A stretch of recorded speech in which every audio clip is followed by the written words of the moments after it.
Talo falava o tala mai Australia la Radio Samoa a wala u whaafonga mai. O tangata tala vau i Australia wa ta ue au pitoa a fia nei I nisi tu la fono fo u fita ua ina o le a whaia le malo e mai se lava I le whainga o ta atele le nei mai ta o le buy now pay later po le whatau nei e te tongi muni muli. O le tu la fono fo leo le a wha au fia I loa ma au nanga e peo le afterpay ma le SIP I lalo le Credit Act e peo na lipotia le Sydney Morning Herald. No winga I lātou fo watu I au nanga I au le amana o mia fo na siaki credit ma wha mao nia lātou tupe maua. E tō tere nisi wa whailole le fia I lea whainga fōu, ma le whamataranga sā maua le whamama venga I nei au nanga nei, e tongi ei o loa. A o lea fōi o le a whaasai nei tū la whono fōu, wa ātiri ei o na whainga tāle soifuanga o tangata I aso taitasi. O lea sō wali puti o le a tangu fiai le mata upu lea I le pan mene. O le atura I whamsinonga se ni e ona o le whalawlawe o manu nua tinga I naini tangata se to olua te wila na anga iane le Northern Beaches I le tai awana nafi.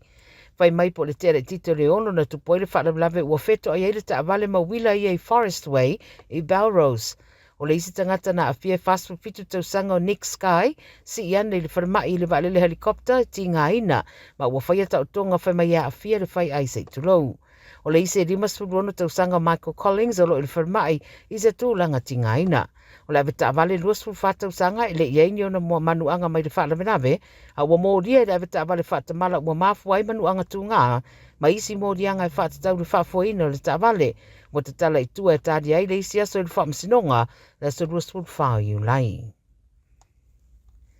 Ai titi mai pe lua tau sanga le whaasalanga I le wharapui o se tangata whai ngā ruenga I le malai wa alele I sini o na olo o li putia le 7 News sa ia ngā o ia le tusa ma le whaasalau rima spuru afe o le tau o electronics mai le malai wa alele I le vaenga o uta po le cargo.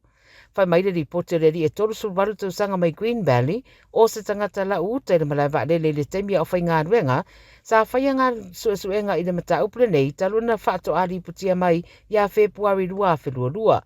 Na maua atu iai I lea li I le se lau valusfurui wa whaila na taavale ini nei maasina muriane pe ona whaino e le Australian Federal Police. Whai mai na tue maua fo I le isi lua se lau ono sputa si afe ua transfer le tu stupe a lea lava tangata ma o leo whainga atua e whaasa lau di masfuruafe o tupe ia na maua ane mai le whaatawina o loa ngāo ia atu mai le malai wa lele.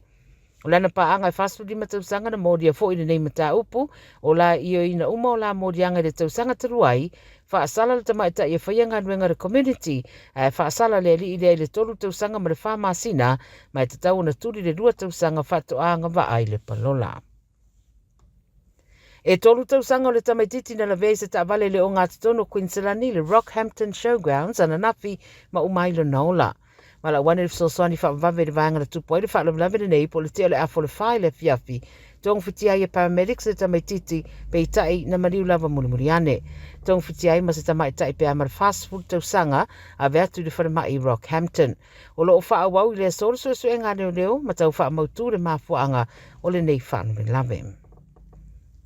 Ma le tala muli, o loo wato e wha mana tu mai se lapta inga mo I lātou e fia wha mālui ma tā whanga ma tā ele ngai sini, I le mai au timunga te tele na a fiaine a aire wha unga rawa yaso. Whai mai lapta inga e tele a la vai sa wha tumuria I le teimi o timunga nei, mai le wha unga rawa yaso, ma wha lea ngai nai le sua vai mama, I nisi vaenga, ma ono a fiai nisi o vaenga I e ma tele ina nga I ei tangata mo tā elenga. O le whaaringa e mai le whainga maloa ni New Welese, whautoi nei tangata ia sila I whaailo, wa tuuina I no whanga lo msalomia le afia, e mai se ia mata I tūle o tauta, o ala vai ua afia ma le ese le lanu le sua vai. O whautoi na le whaatuai o tā elenga sa ia toe mautinoa, le mamama saunga le mu o ia no whanga. O le whaiunga le nao tala mai Australia, ma whai lau whaafonga mai le nei a salulu, wha moe fwoi mo le taimi whapenei a tai au I seisi whapoponga, a ia manuia tele ngā luenga o tōle nei aso e mai se tāpua inga o le State of Origin mua I le pōna nei, I le Vale Blues ma le Maroons, e pei o na whai ei tausanga te tasi. Soifua.